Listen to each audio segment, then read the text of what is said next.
দর্শক আমন্ত্রণ জানাচ্ছি এটিএন নিউজের নিয়মিত সাপ্তাহিক আয়োজন popular life insurance company limited বিস্টক অনুষ্ঠানে। আপনাদের সাথে আছি আমি গোলাম কাদির রবু। মূলত অর্থনীতি এবং ব্যবসা বাণিজ্যের নানা দিক নিয়ে আমরা এই অনুষ্ঠানে আলোচনা করে থাকি।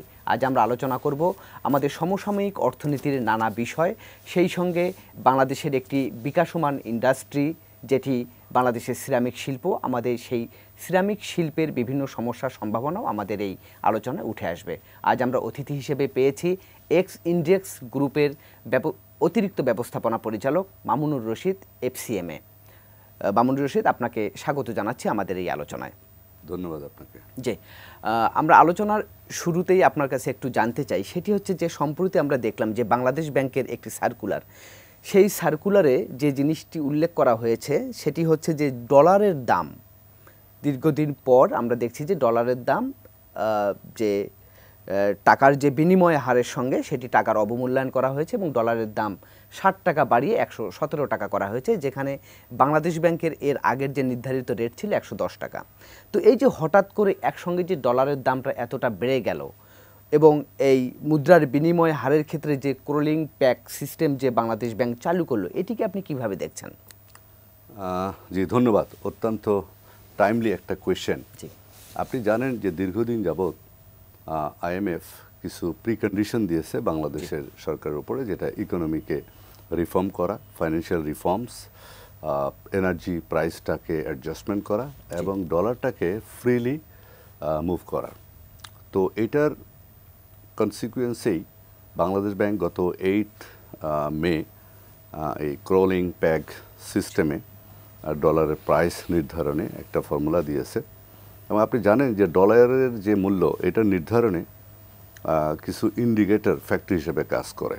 তার মধ্যে হলো একটা রেমিটেন্স ফ্লো, তারপরে এক্সপোর্ট আর্নিং, ইম্পোর্ট পেমেন্ট এবং ফাইনালি আপনার রিকোয়ার্ড রিজার্ভ কত দরকার। তো এই ফ্যাক্টরগুলোর ভিত্তিতে এবং আইএমএফের প্রিকন্ডিশনকে ফুলফিল করতে যেয়ে, কারণ আপনি জানেন যে আইএমএফের একটা লোন এইটা ডিসবার্সমেন্টের অপেক্ষায়, which is around $4.7 billion, third কিস্তি। তো এটাকে পেতে হলে আইএমএফের যে কন্ডিশন, এই কন্ডিশনগুলোকে ফুলফিল করতে হবে। কারণ এখন যে বাংলাদেশে যে ডলারের রিজার্ভ, এটাও খুবই অ্যালার্মিং সিচুয়েশনে আছে। সো এখান থেকে ওভারকাম করার জন্য আইএমএফের যে ফান্ড $4.7 বিলিয়ন, এটাকে রিলিজ করা খুবই জরুরি দরকার।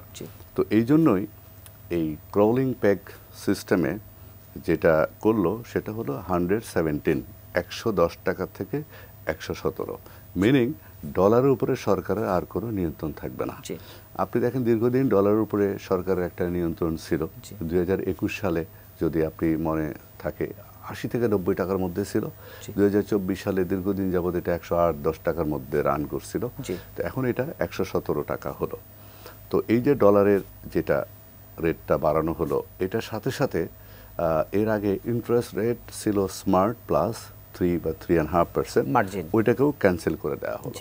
তো ইন্টারেস্ট রেটটাকেও ফ্রি করে দেওয়া হলো, বাজারের উপর ছেড়ে দেওয়া হলো, যে এটা ডিমান্ড অ্যান্ড সাপ্লাইয়ের উপরে যেভাবে ফরেন কারেন্সিটা প্রাইসটা ডিটারমিন হবে, ঠিক একই সঙ্গে ব্যাংক এবং গ্রাহকের সম্পর্কের ভিত্তিতে ইন্টারেস্ট রেটটা ফিক্স আপ হবে। সো এইটা একটা হলো আইএমএফ এর প্রিকন্ডিশন। দ্বিতীয়টা ডলারের মতো চেপে না রেখে তার মতো মুভ করতে দেওয়া উচিত। তো এই সবগুলো সিচুয়েশন মিলেই আসলে কনসিডার করেই 110 টাকা থেকে এটাকে 117 টাকা করা হলো। এখন আমি যে বিষয়টা একটু জানতে চাই সেটি হচ্ছে যে এর আগে আমরা দেখেছি 110 টাকা নির্ধারণ ছিল, কিন্তু তখন কিন্তু সেটা কিন্তু মানা হয়নি, বরং খোলা বাজারে সেই ডলারের দাম কিন্তু দেখা গিয়েছে যে 124 টাকা 25 টাকা পর্যন্ত গিয়েছে এবং ব্যাংকগুলোও কিন্তু অঘোষিতভাবে এর চেয়ে বেশি নিয়েছিল।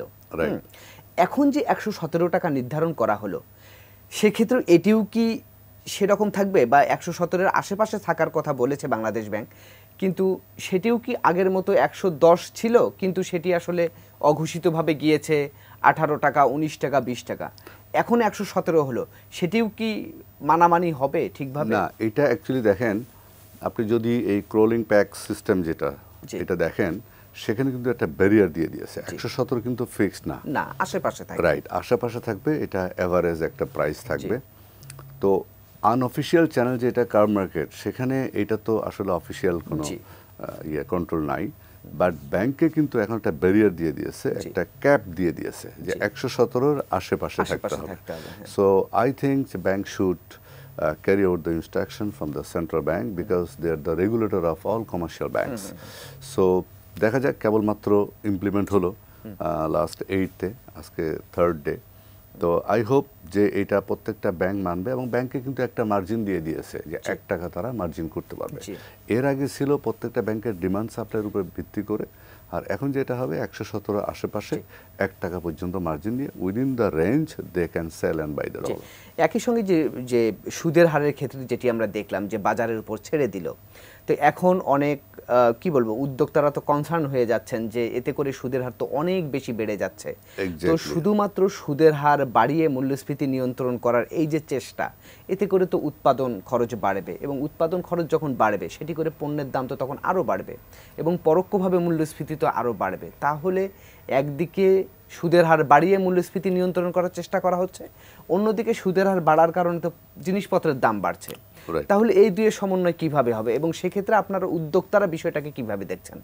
হ্যাঁ, এটা অ্যাকচুয়ালি আগে যেটা ছিল, একটা ইন্টারেস্ট রেটটার উপর একটা প্রভাব ছিল, guided by central bank, smart plus 3%।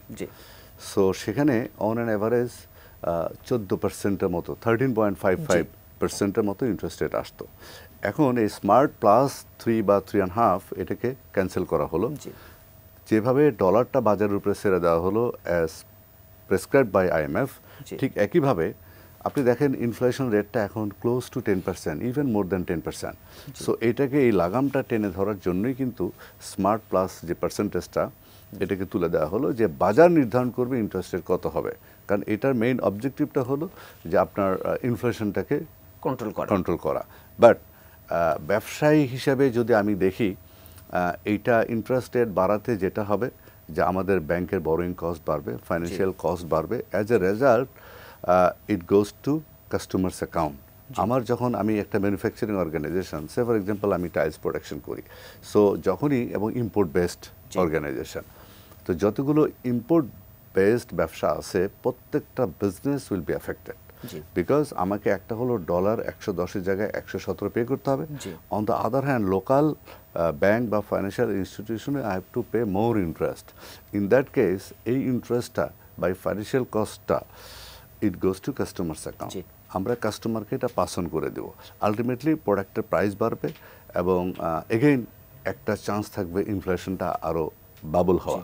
But at the same time ওই যে আমাদের গোড়ায় যদি যায়, যে IMF-এর যে কন্ডিশন, যে তোমরা কোনো কিছু নিয়ন্ত্রণ করতে পারবে না, তোমরা বাজারের উপরে ছেড়ে দাও, এটা মার্কেট ড্রাইভেন হইতে হবে, কাস্টমার ব্যাংক রিলেশনশিপে ইন্টারেস্ট এবং ডলার রেটটা ফিক্স আপ হবে। সো এইটা আলটিমেটলি একটা এফেক্ট তো হবেই বিজনেসের উপরে, খুব ভালো। এবং যেগুলো export oriented industry like garments, denim, তারা বেনিফিটেড হবে, তাদের জন্য কিন্তু খুবই ভালো। প্লাস রেমিটেন্স যেটা ইনফ্লো হবে, এটাও দে উইল বি বেনিফিটেড। এতে যেটা হবে যে ম্যাক্সিমাম রেমিটেন্সটা আসবে, because they will be getting higher price, higher rate. So এই রেমিটেন্সগুলো দেশের বাইরে আটকে না থেকে আমাদের দেশে চলে আসবে। আর এক্সপোর্টওয়ালা যারা, export oriented industry, they will be benefited definitely. But import based business house যেগুলো আছে, they will be suffer definitely. যেমন আপনি তো এক্স ইন্ডেক্স গ্রুপের যে অতিরিক্ত ব্যবস্থাপনা পরিচালক, তো আপনাদের গ্রুপের মধ্যে তো আরেকটি বড় ব্র্যান্ড আছে, মোনালিসা সিরামিক্সেরও আপনি প্রতিনিধিত্ব করছেন। তো এই যে এখন যেটি বললেন যে ডলারের দাম বাড়ার কারণে যারা ইম্পোর্টার তারা আসলে বেশি এফেক্টেড হবে, তো সেক্ষেত্রে আপনাদের তো সিরামিকের ম্যাক্সিমাম কাঁচামাল তো ইম্পোর্ট করতে হয়, তো সেক্ষেত্রে এইটার ইম্প্যাক্টটা কি পড়বে এই সেক্টরে? হ্যাঁ, সিরামিক সেক্টর যদি বলি, দেখেন এই সেক্টরটা আসলে অনেকটা অবহেলিত। আপনি যদি দেখেন বাংলাদেশে প্রায় 70টা সিরামিক্স ইন্ডাস্ট্রি আছে। আমি যদি আজকে থেকে 10 বছর পিছনে যাই, একসময় আমরা চায়না থেকে ইম্পোর্ট করতাম প্রায় 80 থেকে 90% টাইলস। এখন এই 70টা কোম্পানি লোকালি প্রডিউস করতেছে, and they are fulfilling the demand of the country at least 80 থেকে 90%। So it is just reverse. আগে আমি 80 থেকে 90% ইম্পোর্ট করতাম, এখন লোকালি প্রডিউস করি 80 থেকে 90%, আর 10 to 15% এটা বাইরে থেকে আসে। তো এটা অলমোস্ট 7,000 কোটি টাকা টার্নওভারের একটা মার্কেট, এবং কমপ্লিটলি এটা ইম্পোর্ট সাবস্টিটিউট হিসেবে ইউজ হচ্ছে। আজকে যদি লোকাল ইন্ডাস্ট্রিগুলো না থাকতো, তাহলে এই 7,000 কোটি টাকা যে লোকাল মার্কেট, এই টাকাটা কিন্তু বাহিরে যেত। তো এটা ইম্পোর্ট সাবস্টিটিউট হিসেবে কাজ করতেছে। এট দ্য সেম টাইম আমার মনে হয় বিজনেস কমিউনিটিতে এটা সবচেয়ে এমন একটা প্রোডাক্ট যেখানে 65% ভ্যালু এডিশন হচ্ছে। আমরা 35 থেকে 40% র মেটেরিয়াল ইম্পোর্ট করতেছি, বাকি কস্ট কম্পোনেন্টের 65% ভ্যালু এডিশন, মানে আমার দেশের gas, labour, cheap labour and skill unskill labour, এই সব কিছু মিলে ভ্যালুয়েশন প্রায় 65%। তো এই ইন্ডাস্ট্রিগুলো না থাকলে এই ইম্পোর্ট সাবস্টিটিউট হিসেবে কাজ করতে পারতো না। এক, দ্বিতীয়ত হলো এই সেক্টরটাকে যদি একটু প্যাট্রোনাইজ করা যায়। একসময় টাইলস ইন্ডাস্ট্রিটা ছিল একটা লাক্সারি আইটেম, এখন কিন্তু এটা দৈনন্দিন প্রয়োজন, নিত্য প্রয়োজনীয় আইটেম হয়ে গেছে। যেমন মাননীয় প্রধানমন্ত্রী বলেছেন সবার জন্য স্বাস্থ্য নিশ্চিত করতে হবে। তো সবার জন্য যদি স্বাস্থ্য নিশ্চিত করেন তাহলে কিন্তু আপনার হাইজেনিক টয়লেট থেকে শুরু করে সব লাগবে। এবং দেখেন গ্রামে গঞ্জে আজকে সস্তা টাইলস এটা ইউজ হচ্ছে। যদি আমাকে চায়না থেকে ইম্পোর্ট করতে হতো তাহলে কিন্তু এটা সম্ভব হতো না। রাইট। তো এইটা যদি একটু গভর্নমেন্ট প্যাট্রোনাইজ করে তাহলে it could be the next to RMG sector, এবং হিউজ পরিমাণে এইটা আমাদের দেশে ফরেন কারেন্সি আর্ন করতো অথবা ইম্পোর্ট সাবস্টিটিউট হিসেবে কাজ করতো। এবং সারা ওয়ার্ল্ড ওয়াইড যদি দেখেন এই সিরামিক্স ইন্ডাস্ট্রিটা প্রায় $500 বিলিয়ন মার্কেট। তো বাংলাদেশ এক্সপোর্ট করে এখানে প্রায় $45 মিলিয়ন অন অ্যান অ্যাভারেজ। এখানে প্রায় 5 লক্ষ ডাইরেক্ট এমপ্লয়মেন্ট আছে এবং ইনভেস্টমেন্ট প্রায় $1.5 বিলিয়ন, যেটা প্রায় 16-17 হাজার কোটি টাকার মতো। সো এই সেক্টরটাকে গভর্নমেন্ট যদি একটু নার্সিং করে, লাইক লাক্সারি আইটেমের ক্ষেত্রে যে সাপ্লিমেন্টারি ডিউটিটা আছে এটাকে যদি উইথড্র করে দেয় এবং এই ইন্ডাস্ট্রিতে যদি ট্যাক্স হলিডে চালু করেন, ট্যাক্স হলিডে ফ্যাসিলিটিসটা এনশিওর করে, তাহলে this could be next to RMG sector and this could be one of the $1 billion industry in Bangladesh. জি, আপনি যে কথাটি বললেন যে এই সেক্টরে প্রায় ইনভেস্টমেন্ট 16-17 হাজার কোটি টাকা ইনভেস্টমেন্ট আছে, হ্যাঁ, এবং সেই উদ্যোক্তারা তো অবশ্যই সেক্ষেত্রে ব্যাংক লোনের উপরও নির্ভর করেছে অনেক, তারা ব্যাংক থেকে ঋণ নিয়েই তো তারা ব্যবসা সম্প্রসারণ করেছে। তো এখন সুদের হারটাও তো আরো বেড়ে যাচ্ছে, সেটাও তো তাদেরকে এফেক্ট করবে, বেড়ে যাবে। এটা প্রাইস অ্যাডজাস্ট ডেফিনেটলি করতে হবে, অ্যান্ড এটা আমি আগেই বলেছি যে এটা আলটিমেটলি কাস্টমারের কাঁধে চলে যাবে। জি, যে আমরা আপনার সঙ্গে আরও আলোচনা করব এই ব্যাপারে, তবে তার আগে নিচ্ছি ছোট্ট একটি বিরতি। ধন্যবাদ। দর্শক, আপনারা দেখছেন popular life insurance company limited বিস্টক। এবার নিচ্ছি ছোট্ট একটি বিরতি, আমাদের সঙ্গেই থাকুন।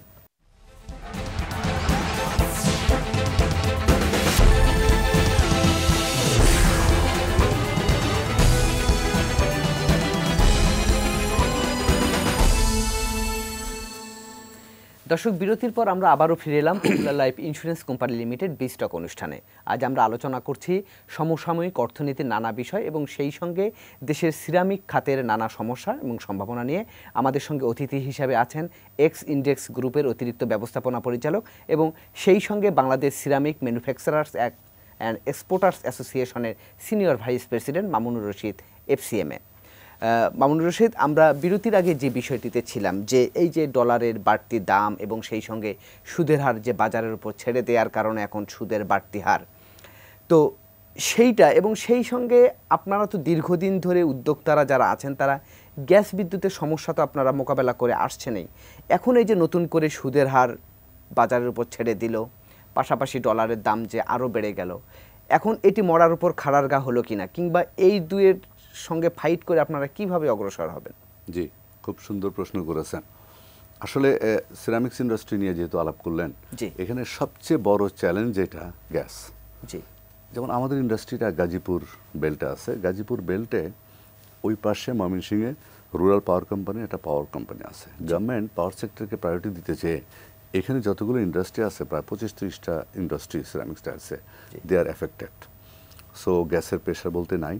এবং আপনি জানেন যে এই সিরামিক্স ইন্ডাস্ট্রিতে 24 আওয়ার্স গ্যাস সাপ্লাই দিতে হয় এবং ইন্টারাপশন হলেই প্রোডাক্টের কোয়ালিটি ডিটোরিয়েট করে, রিজেক্ট হয়ে যায় এবং কোয়ালিটিটা আপ টু ডেট স্ট্যান্ডার্ড হয় না। তো এটা একটা আমরা ফেস করতেছি। দ্বিতীয়ত, এই প্রেশার না থাকার পরেও কিন্তু আমাকে ফুল গ্যাসের পেমেন্ট দিতে হচ্ছে। আর যেটা বললেন ডলার প্রাইস বাড়ানো হলো, এতে যেটা হবে, ধরেন যে সমস্ত ইন্ডাস্ট্রি ফরেন লোন নিয়ে করা, তাদের রিপেমেন্টের অ্যামাউন্ট কিন্তু বেড়ে যাবে ইন বাংলাদেশি টাকায়। জি, বাংলাদেশি টাকায়, রাইট। কারণ আগে 110 টাকা করে যেটা আমি পে করতাম, এখন এটা 117 টাকা পে করতে হবে। প্লাস ফরেন লোনের যে ইন্টারেস্ট, সেটাতেও কিন্তু আমার বাংলা টাকায় এক্সট্রা পেমেন্ট করতে হবে।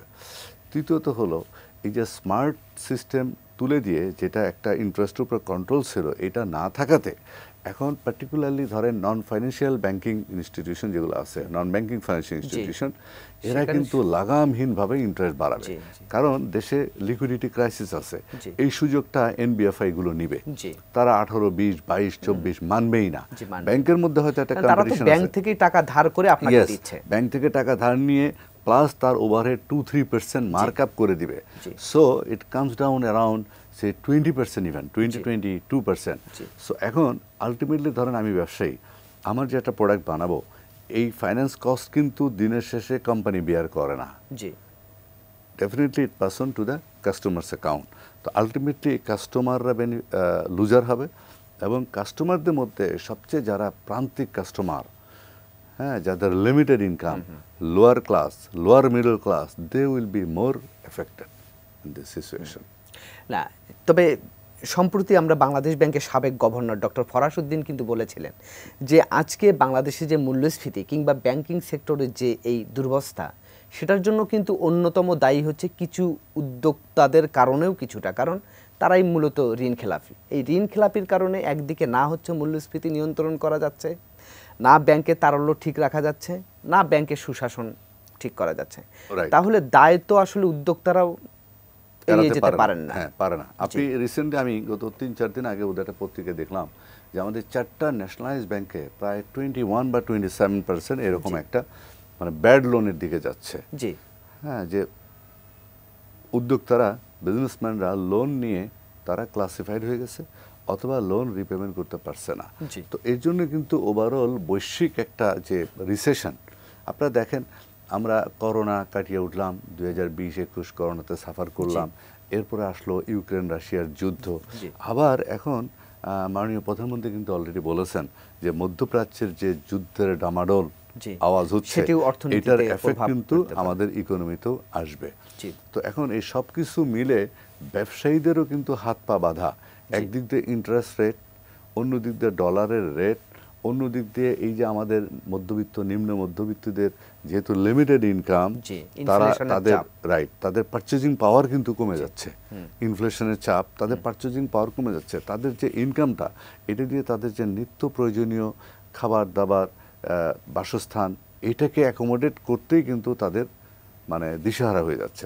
তো অন টপ অফ দ্যাট, প্রোডাক্টের প্রাইস যদি বাড়ে, ইনফ্লেশন যদি বাড়ে, because of financial cost, because of dollar, যে কারণেই বাড়ুক, ওই প্রান্তিক যারা কাস্টমার তারা কিন্তু কি কারণে বাড়লো এটা অ্যানালাইসিস করে না। তারা বাজারে যায় দেখে তরি তরকারির দাম বেশি, মাংস মাছের দাম বেশি, তো তাদের এটা মিট আপ করতে কিন্তু হিমশিম খেতে হচ্ছে। রাইট, এবং একই সঙ্গে তারা যদি খরচটা যদি কমিয়ে দেয়, তাহলে সেটার ইম্প্যাক্ট তো আপনাদের ইন্ডাস্ট্রির ক্ষেত্রে এক্স্যাক্টলি, ইন্ডাস্ট্রির প্রত্যেকটা ইন্ডাস্ট্রি এফেক্টেড, বিকজ তাদের টার্নওভার কমে গেছে। কারণ মানুষ কি করে, একটা সারপ্লাস অ্যামাউন্ট যখন থাকে, তার নিত্য প্রয়োজনীয় জিনিসপত্র কেনার পরে যখন যে সারপ্লাসটা থাকে, সেটা দিয়ে একটা টেলিভিশন কিনে, একটা ফ্রিজ কিনতেছে, একটা এয়ার কন্ডিশন কিনতেছে, বা টাইলস লাগাচ্ছে। তো এখন তার যে ইনকাম, লিমিটেড ইনকাম, এটা দিয়ে তার ফ্যামিলি মেইনটেইন করাই যেখানে টাফ, সেখানে লাক্সারি আইটেমে যাবে কি? ঠিকই বলেছেন। আরেকটি বিষয় বলে, আপনি যেহেতু সম্প্রতি ছিলেন, আইসিএমএবির প্রেসিডেন্ট ছিলেন, তো একজন প্রফেশনাল অ্যাকাউন্ট্যান্টস হিসেবে যে আপনার কাছে একটু পরামর্শ চাচ্ছি যে এই যে অর্থনীতির নানা ক্রাইসিসের কথা আপনি বললেন এবং অর্থনীতি নানা ঘাত প্রতিঘাত মোকাবেলা করছে, সেক্ষেত্রে আপনার সুপারিশটা কি হবে, যে কিভাবে আমরা এখান থেকে আসলে উত্তরণ পেতে পারি? না, এগেইন আমি অ্যাকচুয়ালি প্রায় 25 বছর আইসিএমএবির কাউন্সিলে ছিলাম, ব্রাঞ্চ কাউন্সিল এবং সেন্ট্রাল কাউন্সিল। তো আপনি জানেন যে বাংলাদেশের 2টা প্রফেশনাল ইনস্টিটিউশন আছে, একটা ইনস্টিটিউট অফ চার্টার অ্যাকাউন্টেন্ট, একটা institute of cost and management accountant. এবং এই 2টা ইনস্টিটিউট ফাইন্যান্সিয়াল রিপোর্টিং অ্যাক্ট 2015 অনুযায়ী এটা গভর্ন করতেছে। পরবর্তীতে ফাইন্যান্সিয়াল রিপোর্টিং কাউন্সিল হয়েছে। তো একটা ইনস্টিটিউট, যেটা institute of charter accountant, they are fully engaged with the financial audit, তারা তাদের মতো কাজ করতেছে।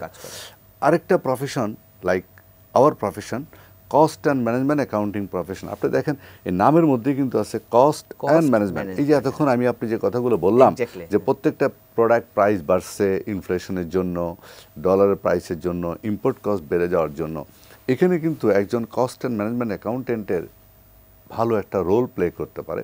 কারণ আমরা expertised how to reduce cost, business cost কীভাবে কমানো যায়। জি।